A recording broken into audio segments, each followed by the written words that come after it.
Bagarreuse bagarreur, bienvenue à la bagarre. Vous avez reconnu le head coach de l'US Bizo, le coach de Morgan Charrière et de Nora Cornol qui combattent ce week-end à l'UFC. Merci d'avoir accepté notre invitation, Johnny. Merci beaucoup. Bah, déjà, merci de l'invitation. Et puis, bah, ouais, c'est cool. Ça faisait longtemps qu'on s'était pas vu. Donc, avant tout, c'est un plaisir de te voir. Pareil. Déjà, merci pour avoir attendu parce que c'était un petit peu chaotique pour savoir, comme je suis à Las Vegas avec le décalage horaire. Donc, voilà, c'est cool. Parce que là, voilà, là, vous êtes à Vegas, vous êtes en direct, on est à quelques jours du combat. On va commencer par Morgan. Euh, Là, moi où je suis très étonné, sincèrement, c'est de le voir aussi haut sur la carte. Tout de suite, deuxième combat à l'UFC, ils l'ont mis troisième. T'as le main event, le co-main event, et juste derrière, c'est Morgan qui combat. Euh, Après, tu as vu, moi, je suis pas trop calé dans les trucs genre, il est haut dans la fiche ou pas, tu vois. Je m'occupe vraiment de la partie technique et tout. Si je devais répondre assez rapidement, c'est bah, déjà, il fait le show, il est connu, et puis il fait le taf. En fait, il mélange l'alchimie de deux trucs. C'est quelqu'un qui communique bien, qui présente bien et en même temps qui casse la gueule des gens. Donc, je pense que les deux justifient sa place. Là, tu as dit un truc très juste. C'est vrai que Morgan a combattu donc là à l'UFC Paris, où il a justement infligé un KO dès le premier round à l'Italien, de très belle manière. Et derrière, il lui propose quand même, parce qu'il faut savoir qu'à la base, il devait rencontrer un autre garçon qui était 45e, Song Ouais, Ushoy, un et coréen. C'était un coréen. Ah ouais, c'était ça. Et, Ouais, euh, il, ouais, ouais. et là, finalement, il combat Chepe Mariscal, qui est 52e. Les deux sont beaucoup mieux classés que lui, quand même. Donc, ça veut dire quand même que ils sentent le potentiel quand même de chez Morgan. Bah, comme je t'ai dit, je peux pas me mettre trop dans la tête de l'UFC et tout ça. Maintenant, nous, ce qu'on fait, c'est on reste focalisé sur la prépa. Les gars, on les a étudiés, puis on va faire le taf. C'est tout. Je sais pas ce que l'UFC a en tête et tout ça. Tu sais, ça, c'est eux. Maintenant, c'est vrai que je pense que Morgan a un profil particulier. Et puis, bah, voilà, ils veulent peut-être aussi le tester, tu vois. Donc, bah, nous, on est prêts, quoi.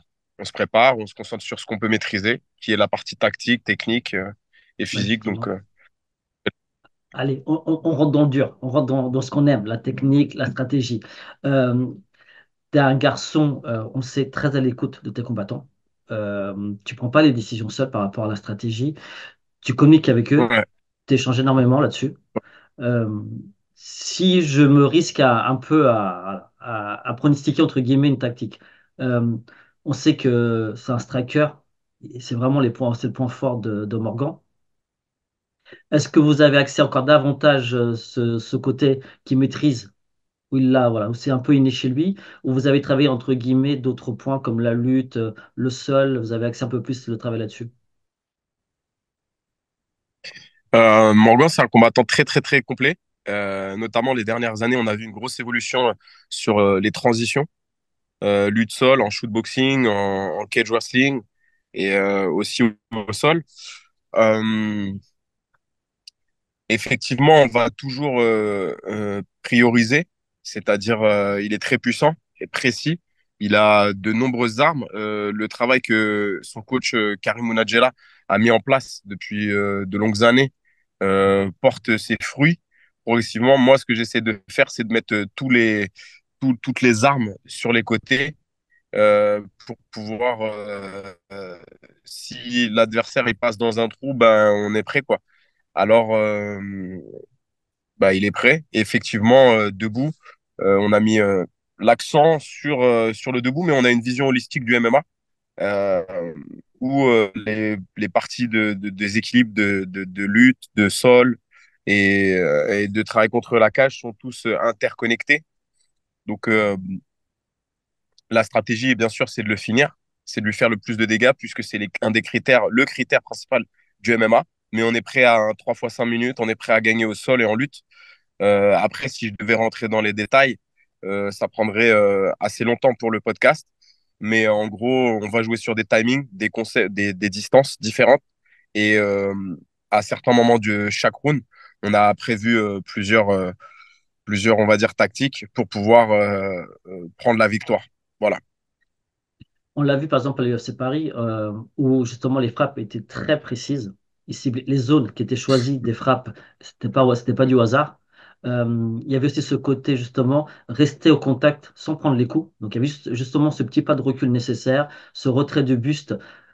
Il y a une économie dans le mouvement, dans l'esquive, pour justement pouvoir aller donner plus d'intensité dans les frappes, qu'elles soient plus fortes. Donc il n'y a pas une dépense d'énergie entre guillemets à tourner autour de la cage, mais plutôt de garder cette énergie justement Mm. pour être efficace et être efficient au maximum lorsqu'on frappait. Et on sentait justement ce côté de vouloir faire mal à chaque fois sur chaque frappe. Donc on est toujours dans l'idée de, justement de faire mal à l'adversaire, imposer son rythme par rapport à ça. Toujours. Voilà, c'est toujours ça. En fait, il y a les maîtres mots du combat sont la distance et le timing. Si Morgan maîtrise ses, ses, ses, ces compartiments-là, euh, il va prendre le combat. Et après, la technique sera juste une manière d'expression. En fait, ça sera juste ses choix, ce qu'il aura vu au moment T, quoi. Donc, ouais, c'est ça. Après, au niveau de la précision, savoir que presque tous les soirs, il travaille avec Karim. Et du coup, il aiguise ses armes tout le temps pour le pied-point, donc pour le striking type MMA. Donc, voilà, quoi. Effectivement, pour revenir à ta question, c'est vraiment la partie gestion de distance, gestion du timing qui va être une clé dans ce combat. Ça me rappelle un peu la BAM, pour ceux qui aiment la boxe d'ailleurs.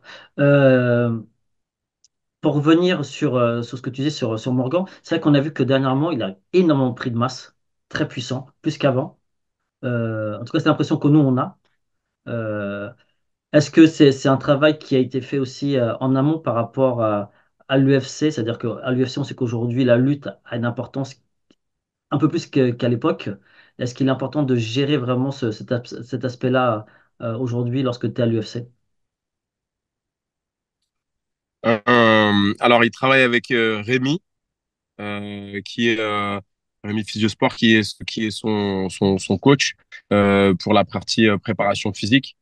Du coup, ça fait de nombreuses années qu'il travaille avec lui et je pense qu'il y a un moment où le corps arrive à une certaine maturité et c'est pas forcément lié à seulement l'UFC, c'est lié à plein de facteurs différents. Il y a aussi le fait de l'US Metro où les séances qu'il fait le matin sont assez denses et je pense que sa préparation physique et la densification des entraînements font une modification de sa composition corporelle en plus, à cela s'ajoute aussi la maturité physique ou physiologique. Je ne sais pas lequel choisir.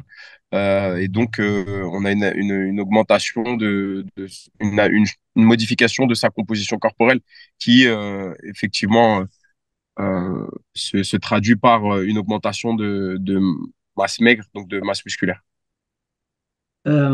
Là, forcément, tu as analysé son adversaire, et pas qu'une fois. Je pense que tu as dû en voir des vidéos et analyser ses derniers combats. Ce garçon-là, il est quand même sur 5 victoires d'affilée, dont 2 à l'UFC. On sait Ouais, qu'il aime les projections judo. ouais, Est-ce que vous avez travaillé spécifiquement là-dessus ou sur ce type de travail pour ouais, éviter ouais. justement? Alors, j'ai beaucoup de chance. On a beaucoup de chance parce qu'on travaille en synergie avec tous les coachs.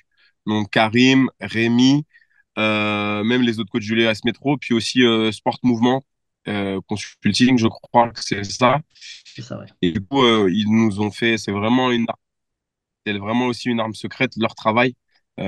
C'est top. Et donc, la somme de tout ça fait qu'on arrive à avoir une vision précise, mais en même temps pas trop biaisée. Tu sais, des fois, on fait des analyses et on a des biais un petit peu cognitifs en fonction Mhm. de ce qu'on aime, ce qu'on joue dans le combat.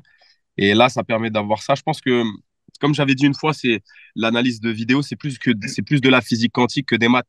Tu vois? C'est-à-dire que tu vas établir des probabilités, tu vois. Et à partir de ça, tu vois ce que l'adversaire il peut faire dans chaque situation.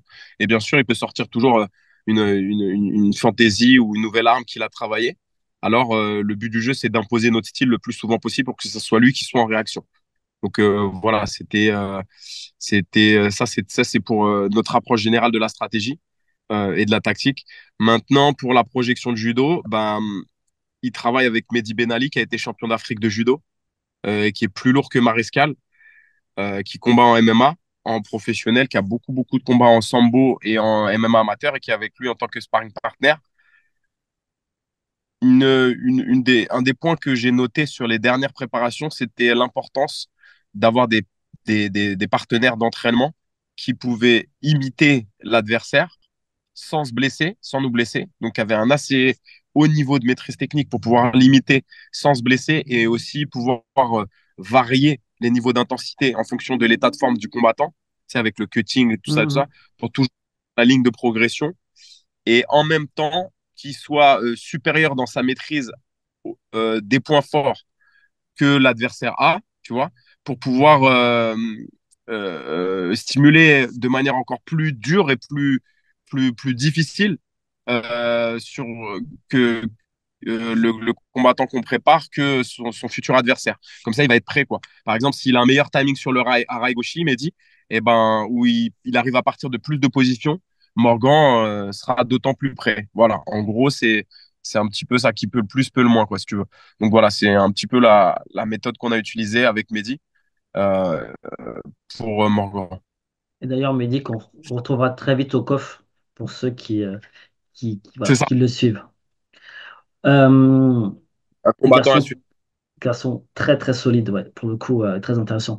Euh, donc c'est ça, quoi. L'aspect aujourd'hui premier, c'est préparer suffisamment son combattant pour que le combat, entre guillemets, devienne un peu plus facile. Pas facile, parce qu'aucun combat n'est facile, mais c'est d'essayer de se le rendre, en tout cas, la lecture du combat soit plus simple pour ton combattant.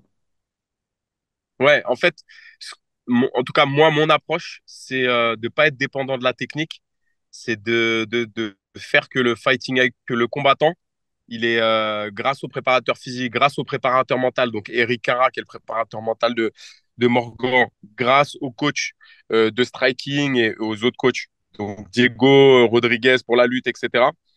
Ils nous permettent de sublimer tout ça et d'avoir un tel niveau que le combattant il puisse bien utiliser son fighting IQ au bon moment. Je pense que Mm. plus le combattant il est expérimenté dans les différents compartiments du MMA et plus il a une bonne condition physique, plus il peut réfléchir et penser dans la cage. Même si on dit qu'on réfléchit pas, mais je pense qu'on pense et on réfléchit de manière très rapide. Euh, voilà, donc moi, ce que j'essaie de faire dans la préparation de tous les combattants, c'est bien sûr tourner autour des probabilités de ce qui va se passer dans le combat.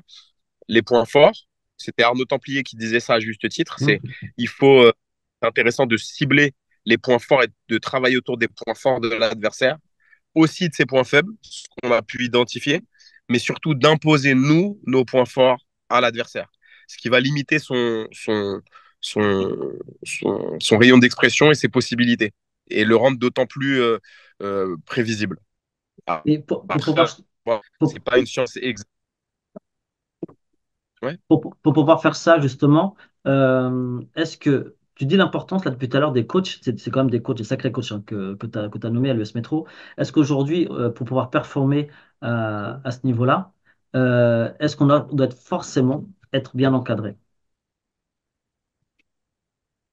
Parce que là, quand tu cites Rodrigo, c'est pas Hmm. n'importe qui dans la C'est une lutte. bonne.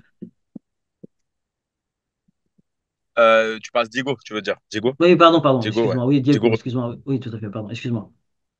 Ouais. Non, c'est bien sûr. Après, regarde, je me fais pas l'avocat du diable, mais tu sais, t'as des combattants, ils ont des coachs plutôt moyens et ils brillent. Cependant, mettre toutes les cases de notre côté, c'est quand même super important.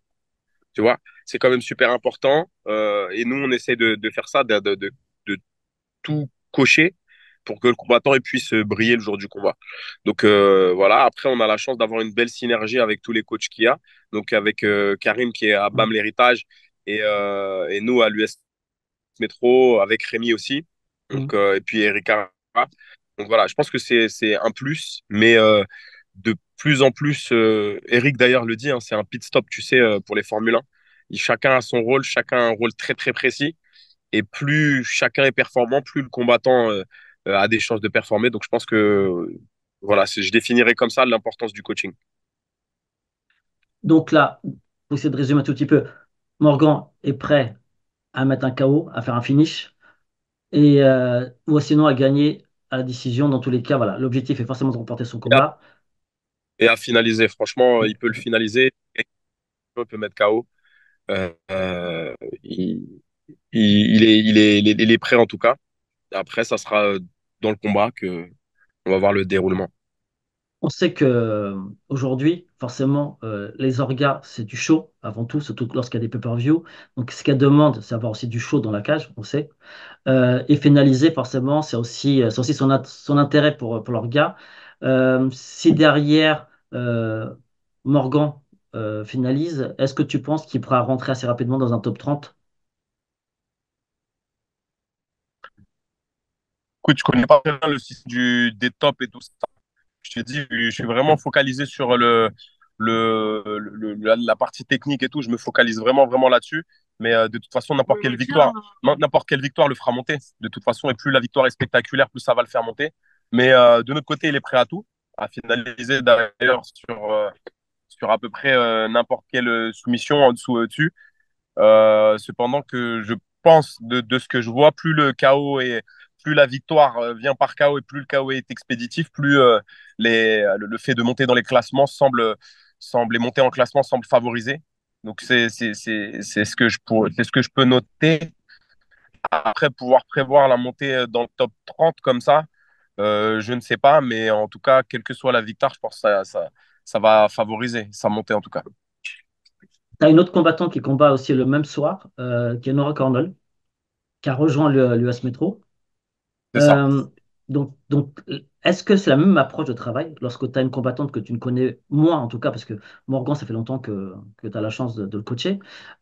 Qu'est-ce que tu priorises lorsque tu as une combattante qui arrive? Est-ce que tu travailles ses qualités intrinsèques qu'elle a déjà, donc tu essaies de les améliorer davantage, ou est-ce que tu mets quand même un peu tu- en place quelque chose pour développer des choses qu'elle maîtrise moins bien? D'abord, le premier truc, c'est avant tout ça, c'est l'écoute. L'écoute, comment que ça se passe bien, qu'elle se sente bien au club. Ça, c'est le premier truc, l'écoute que le courant passe.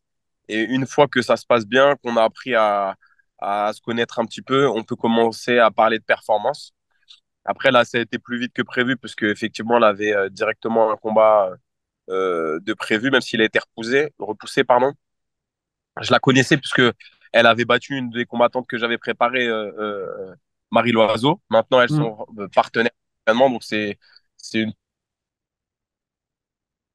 plutôt une belle situation. Elles s'entraident toutes les deux. Ce qu'on a fait avec Nora, c'est qu'il y a beaucoup de communication. Elle a son coach Redouane, qui la coach depuis très très longtemps, depuis ses débuts quasiment en pied-point. Et lui et elle m'ont fait un petit topo de ce qu'ils avaient besoin et ils m'ont laissé un petit peu carte libre pour pouvoir faire les ajustements que je voyais nécessaires. Elle a eu d'autres coachs au sol, etc., qui ont fait un super travail. Et du coup, moi, j'ai pu ajouter un petit peu mon expertise sur ce que j'ai fait. Donc là, principalement, j'ai travaillé beaucoup.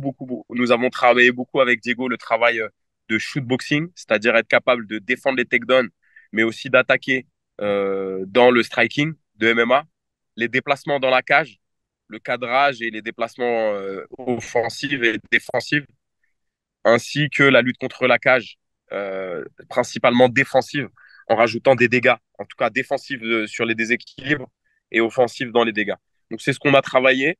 Au sol, on a travaillé un sol très spécifique MMA. Elle avait déjà un bon bagage, très bon bagage. Voilà. Dans les grandes lignes, c'est ce qu'on a fait. C'est vrai qu'on le voit, elle, contre la cage. Les coups de coude partent facilement chez elle en sortie de lutte contre la cage. Les coups de genou aussi, elle maîtrise assez bien. C'est une fille très puissante également. Il est très compliqué de la garder au sol. On l'a vu d'ailleurs contre Edwards qui avait un meilleur seul qu'elle au dernier combat à l'UFC. Mais compliqué de la garder au sol parce que vraiment très puissante. Euh, Beaucoup de dégâts. Et là, combat une fille, tu connais forcément, qui était à Arès avant, qui est Melissa Mullins, qui a combattu justement Rislen et Daria, pardon. Euh, Toi, comment tu vois l'adversaire d'Honora? L'adversaire de Nora, elle est venue déjà quand je donnais des cours au NR, elle est venue. Donc, elle est venue s'entraîner donc une ou deux fois. Donc, je la connais un petit peu, je vois comment elle bouge. J'ai échangé plusieurs fois avec elle pendant un moment. Donc, je la connais un petit peu. Euh, Ça va être une opposition de style, mais pas que lutteur contre striker ou grappleur contre striker. C'est aussi une opposition et surtout une opposition de distance, de gestion de distance et de pattern d'attaque. Tu vois? Mm, mm. Euh, c'est ce qu'on a vu. On a identifié son jab, le fait qu'elle charge le jab en s'appuyant sur la jambe arrière, les différentes séquences qu'elle utilise contre la cage. Et à partir de ça, on a établi notre game plan tout en rajoutant toujours les spécificités de Nora. Un point intéressant, ça pourra t'intéresser, ça, je pense que le transfert des gens qui sont bons encore à corps en Muay Thai se fait très très bien sur le travail contre la cage sur le haut du corps. Surtout en sortie, ouais. Souvent, les gens ont tendance à baisser la garde. Ouais, Ils sont focalisés sur le takedown et ils ont tendance à relâcher l'attention sur c'est ça, ça. ouais. Ouais. Euh, Et du coup, le travail qui a été fait, et puis ça a été l'approche qu'on a utilisée pour Nora. Quand tu as quelqu'un comme Nora qui arrive chez vous, forcément, je pense ça doit être très valorisant pour toi. Parce que venir quand même à l'US Métro, on vient chercher aujourd'hui quelque chose aussi d'important, qu'il n'y a pas forcément dans d'autres clubs, parce que vous avez aussi une structure. Vous avez une organisation, vous avez des coachs de valeur, vous avez aussi une structure aussi qui aide aujourd'hui à pouvoir s'entraîner comme il se doit en MMA en France, parce que ce n'est pas toujours le cas selon les clubs où on est. Est-ce qu'elle a pu aussi avoir des partenaires féminines? C'est ce qui manque souvent aujourd'hui en France. Ouais, ouais, elle a eu des partenaires féminines, mais Nora a la particularité d'aimer tourner avec les gars. Et elle donne du fil à retordre aux hommes aussi dans sa catégorie. Elle a une force impressionnante et je pense supérieure à la moyenne. Les gens ne se rendent pas forcément compte. Donc ça, c'est le point. Ensuite, au niveau de la salle et de l'infrastructure, ce qu'on a pu lui apporter. Bah, après, moi, j'essaie de traiter les amateurs et les pros à peu près de la même manière, avec la même concentration. Chaque combattant, 6 semaines avant son combat, bénéficie d'une sorte d'entonnoir de précision. On va du large au particulier. Il y a plusieurs clubs, plusieurs coachs, pardon. Donc, ça nous permet de cibler tout le monde pour que personne ne passe à la trappe. C'est d'ailleurs pour ça Mm, on a réduit le nombre de compétiteurs qui pouvaient s'inscrire au club pour pas qu'il y ait de déperdition et que ça fasse pas l'usine, quoi. Tu vois? mm, Voilà. Même si il y a beaucoup de monde, mais on essaie que tout le monde ait son moment d'attention. Hum, Et je pense qu'effectivement, le fait qu'on ait une grande structure et une structure plutôt bien équipée permet de... Et puis, il y a aussi un autre truc aussi. Il y a aussi le renouveau, stimuler différemment. C'est-à-dire que tu as pris l'habitude d'une salle, tu as pris l'habitude de quelque chose, et là, le mm, fait de changer, bah, ça casse ta routine, etc. Et ça te permet de progresser. Même si certains des plus grands combattants sont toujours restés avec le même coach et la même structure, etc. Tu regardes John Jones, Georges Saint-Pierre, mm, Habib, certains des, des GOAT n'ont jamais changé d'entraîneur. Tu vois, mm, c'est un des points mm, communs. mm, C'est la loyauté et la fidélité à leur salle. Maintenant, là, le fait en fait, Redouane, il vient à toutes les sessions. Donc, en mm, fait, elle change pas vraiment. Elle a mm. gardé presque la même, le même staff. Et maintenant, elle rajoute avec l'US Métro et puis tous les coachs qui sont présents autour d'elle, autour des combattants. Donc, je pense qu'elle a eu un plus aussi avec non seulement les partenaires masculins, mais aussi féminines, pardon. Mm. Voilà, elle a tourné avec Marie Loiseau, Alexandra Tecna, il y a la femme de Diego qui est venue quelques fois, Audrey Prieto, donc qui est championne du monde de lutte. Mhm, mhm. Qui est championne du monde de lutte, donc c'est plutôt du Du très haut lourd. niveau. Ouais. Et voilà, et puis même, elle tourne tout le temps. Nous avons la particularité à faire en sorte que les femmes elles tournent avec les hommes, avec tout le monde. Et je pense que pour que pour les femmes, c'était une question qu'on m'avait posée, c'était comme, est-ce que tu traites différemment les femmes des hommes? Effectivement, à cause des critères culturels et sociaux, bah, tu dois communiquer un petit peu différemment. Mais sinon, moi, je demande aux femmes de tourner avec la même intensité avec les hommes, qu'elles tournent avec les femmes ou vice-versa, quoi. Parce que bah, c'est un vecteur de potentialisation pour elles.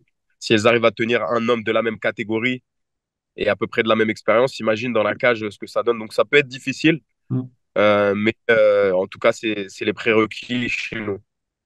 Là, tu as dit quelque chose qui était très intéressant. Tu as dit plein de choses très intéressantes, mais là, on va essayer de sauver ce petit point. Tu as dit, ouais, il y a des grands combattants qui sont restés fidèles à leur coach. On sait à quel point le MMA va très vite aujourd'hui, que le MMA d'il y a un an n'est plus le MMA d'aujourd'hui. C'est-à-dire si le coach ne va pas très vite aussi dans sa façon de faire, s'il ne modifie pas ses entraînements, s'il ne rajoute pas des choses, finalement, tu peux être très vite has-been et très vite dépassé. Alors, ça, c'est un sujet sur lequel je suis en train de me pencher fortement. Déjà, on est à l'heure de l'ubérisation du sport, c'est-à-dire qu'il y a de plus en plus de salles qui ont une grande proximité. Il y a aussi le vecteur de mode. Tu peux avoir la plus belle salle du monde, mais à partir du moment où une autre salle va donner un autre truc, même si c'est pas mieux, mais un autre truc, ou alors une ambiance qui t'est plus familière ou qui te correspond un peu plus, ou alors que tu as un pote qui va là-bas ou des gens que tu aimes bien qui vont là-bas, et ben, tu vas avoir envie d'y aller. Du coup, c'est ce que j'ai essayé de casser avec, j'ai essayé d'éviter avec l'US Métro, être vraiment dans faire, en tout cas, je suis pas en expert en communication, mais ce que j'ai essayé de faire à travers les interviews que j'ai pu donner et tout ça, c'est vraiment ciblé autour de la partie entraînement et Mm. de la partie tactique, technique, l'entraînement, etc. Les combattants, ils vont venir, ils vont se barrer, ils vont partir, pardon. C'est comme ça fait partie du jeu. Je pense que on doit s'organiser comme les dojos japonais anciens, c'est-à-dire qu'il y avait différentes strates, différents niveaux d'élèves. Donc les élèves qui arrivent et qui partent, ceux-là reçoivent un entraînement de qualité, mais ils n'ont pas forcément toute l'attention. Ils doivent passer certaines étapes. Ensuite, tu as ceux qui viennent souvent et qui respectent les codes et les valeurs du dojo. Eux vont recevoir plus d'attention, etc. Et ensuite, tu as l'élite, Mm. tu vois. Euh, c'est ceux non seulement qui font des gros résultats, mais en plus répondent à toutes les valeurs du dojo, qui aident les autres, qui redonnent autant qu'ils reçoivent. Ça, c'est très, très rare. Et je parle pas forcément d'argent, je parle Oui. d'ambiance, de temps, de tout ça. Et grâce à ces strates-là, on a non seulement bloqué le nombre d'athlètes qui pouvaient accéder aux cours compétiteurs, mais aussi par catégorie et aussi par le nombre de personnes qui pouvaient s'inscrire le matin, mais aussi on filtre l'investissement qu'on donne. Par exemple, un combattant qui vient, peu importe les raisons, et qui vient pas les 5 matins, peu importe les raisons, on va donner un petit peu moins d'attention. Tu vois ce que je veux dire?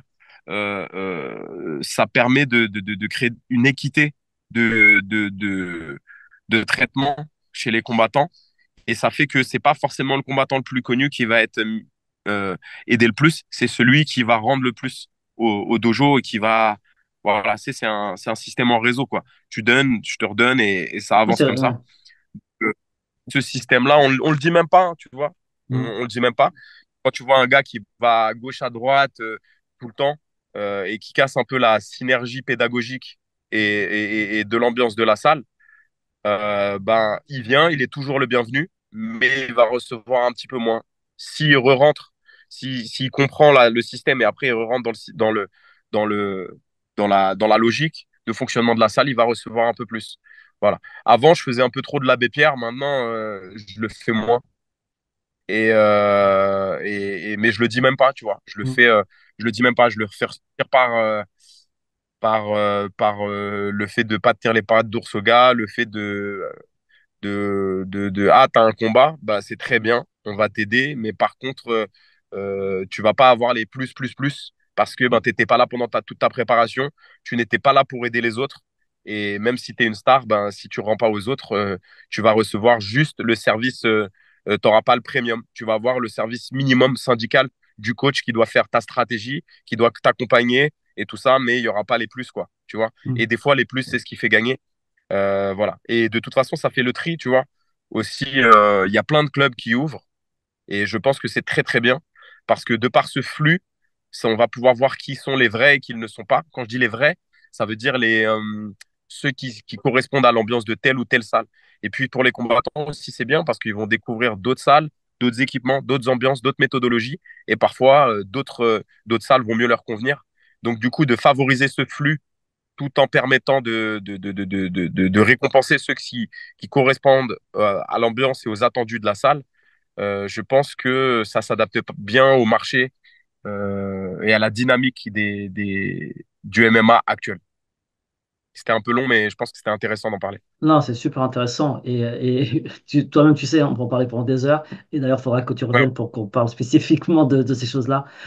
Pour revenir à Nora, Nora est classée aujourd'hui, me semble-t-il, 18e à l'UFC.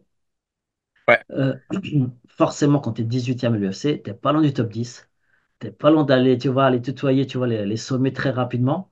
Est-ce qu'on peut espérer, penses-tu qu'en 2025, c'est tout va bien, c'est tout va bien, bien sûr, on se projette loin, mais ça gagne 3, 4 combats comme ça, on peut se dire 3 combats par an. Est-ce qu'on peut espérer qu'elle soit dans un top 5 l'année prochaine? Au vu de comment elle s'entraîne, Nora, elle s'entraîne 3 fois par jour, hein. Au vu de comment elle s'entraîne et au vu des exigences qu'elle a envers elle-même et aussi elle n'a pas atteint son pic, hein. Tu sais, je l'avais déjà dit, le MMA, c'est un sport où tu arrives à maturité assez tardivement, je trouve, même quand tu commences tôt. Hmm. Et elle est en pleine progression, donc ouais, en tout cas, l'objectif, il est là. Hâte, hâte. Il y a un autre combattant que tu as, qui est très professionnel, et on espère le voir côtoyer très vite les sommets, voilà, parce que c'est un garçon très intelligent. C'est Taylor Lapillus. On l'a annoncé sur les réseaux, on a vu qu'il allait combattre bientôt au mois de juin contre un sacré combattant d'ailleurs, Cody Stabman. Ouais, Quand tu as vu le nom en face, ça t'a un peu excité quand même ou pas? ouais, parce que c'est un combattant que je connais. J'ai déjà étudié le style de manière assez lointaine. Et puis ici, on l'a vu au PI, au Performance Institute. C'est un défi, mais en même temps, si tu regardes dans la carrière de Taylor, il a brillé à chaque fois qu'il a eu des gros défis comme ça. Mhm. Des mecs de ce type, c'est-à-dire petits, lutteurs, trapus, qui boxent en crochet et tout ça. Donc, le travail avec son préparateur mental, Eric Cara, Abadila, son coach de boxe, a déjà commencé. Et puis, Ahmad, son préparateur physique. Euh, Maintenant, on fait les premiers réglages du planning, notamment pour cette préparation. J'ai commencé à faire un prévisionnage de ses combats. Taylor aussi. Le fait que Taylor il soit commentateur, c'est top parce que il a un recul par rapport au combat. Il a une belle analyse lui-même. Donc voilà, donc le 8 juin, c'est ça? Ouais, 8 Le 8 juin, juin, me semble-t-il aussi, ouais. c'est un, c'est un combat, c'est un combat qu'on a déjà, que Taylor a déjà commencé à préparer, qu'on a commencé déjà à préparer, même si je suis pas là, Hmm. je suis à Las Vegas, mais on a commencé à s'entraîner pour. Et puis, comme je t'ai dit, l'entonnoir de préparation commence là. Et bah, c'est parti, hein. Euh, le but du jeu, c'est de, de, de montrer un Taylor, je vais même pas dire 2.0, mais 3.0. Il a tous les moyens pour. Il a beaucoup d'armes qu'il n'a pas monté, notamment dans son dernier combat. Et justement, grâce à ce dernier combat, je pense qu'il a tout pour les utiliser. Il y a eu un petit déclencheur, j'ai trouvé, dans sa préparation sur les derniers entraînements. Donc le taf va être fait comme on fait avec tout le monde. Et puis on part pour chercher cette victoire et mettre Cody Stamann à son palmarès. Dernière question. Je ne vais pas vous embêter plus longtemps. Dernière question, c'est lorsque tu as la chance d'avoir des garçons aussi intelligents que Taylor, que Morgan, ou combattantes aussi d'ailleurs, hein, comme Donc, Nora, Marie Loiseau, Eva, Tahu, etc., Mehdi, on peut en citer plein. Est-ce que ces combattants et combattantes te font progresser aussi? bah déjà, moi j'ai beaucoup de chance. Les planètes, elles s'alignent. Je crois que c'est un moment, si je suis béni de Dieu ou des dieux, je sais pas comment on peut dire, mais en tout cas, voilà, de l'univers en tout cas, parce que j'ai le club, j'ai les coachs et j'ai les combattants pour le moment. Il y a des, il y a des clubs qui ont à la hype et tout ça. On sait que tout passe vite, hein, tu sais, comme je te dis, le temps de la uberisation. Mais en fait, une question que je me pose souvent, c'est comment faire pour que certains vont rester. Donc, le petit bout de chemin qu'on passe avec eux, leur donner la plus haute qualité de service. Et pour ceux qui restent, eh ben, comment faire pour apprendre d'eux et puis leur donner toujours plus avec toujours des méthodes les plus évoluées possibles. Mais en même temps, maintenant, je place aussi le plaisir. C'est-à-dire, je me dis aussi je regarde aussi ce qui me fait plaisir et ce que je kiffe parce que si tu veux continuer avec la plus haute qualité, le plus haut investissement, il faut aussi que toi, tu t'y retrouves. Et ça, j'avais oublié un moment, tu vois, et enfin, mis un peu de côté. Maintenant, je le mets un peu plus devant. Et du coup, ça donne des préparations qui vont être un peu plus plaisantes, avec un peu, tu sais, enrobé d'un peu plus de meilleure ambiance, etc. Et je pense que ça, les deux sont très importants, le fond et la forme. Voilà. Après, moi, bien sûr, hein, j'apprends de chacun. C'est ouf. Moi, je pense que c'était qui fait qui disait ça? Je crois que c'était Taylor qui disait le MMA, c'est un sport de génie. Je sais pas si c'est un sport de génie, si le terme génie est le mot adéquat, mais en tout cas, même c'est pas corrélé en tout cas au niveau d'études, ça c'est sûr, parce que les combattants t'apprennent de différentes manières, même les loisirs et même les amateurs, hein, tu sais, ils t'apprennent de différentes manières, de par leurs réflexions, de par même leurs erreurs, Ça t'apprends va, tellement. Après, si on parle de l'élite en termes Johnny, de ça va compétition, couper. c'est Ça un va truc de couper. ouf. On arrive à la Ok. fin, ça va couper. Désolé. On se dit à très vite. Merci.